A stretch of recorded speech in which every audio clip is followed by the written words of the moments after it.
history, understanding the history and the mechanics of what it's like, understanding when you produce a lot of money in debt, then how do you produce, then you have tighter money, understanding what does it mean tighter money, understand the consequences of these things.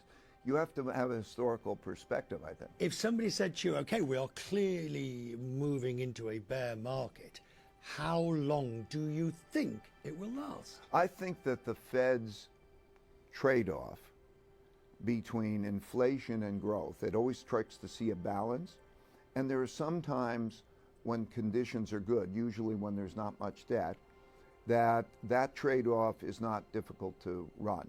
We're entering a period of time where there's an great inflationary pressure due to the fact that you produce so much money and at the same time they're trying to strike that balance of the tightening of monetary policy. So it looks to me like an environment like a stagflation kind of environment where both will be a particular challenge.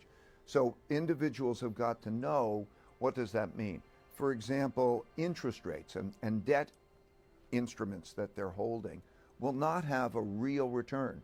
They have that's adequate. In other words, not enough earnings to make compensate for inflation. Last year we had an inflation rate of about 8%. There's a zero earnings.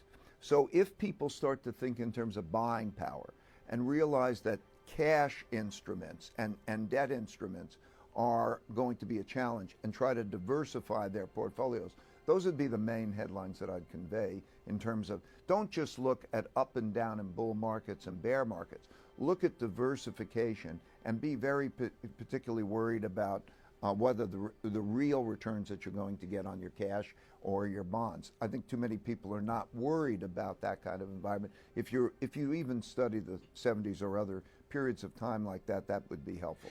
If you read history and you look at what's happening, it's going to be more difficult before it gets better. You go through these periods last a number of years, a few years, sometimes 5 years, sometimes longer, and you go through them, and then man gets past it, and then like after a war, but it is very, very dangerous. So I'm worried.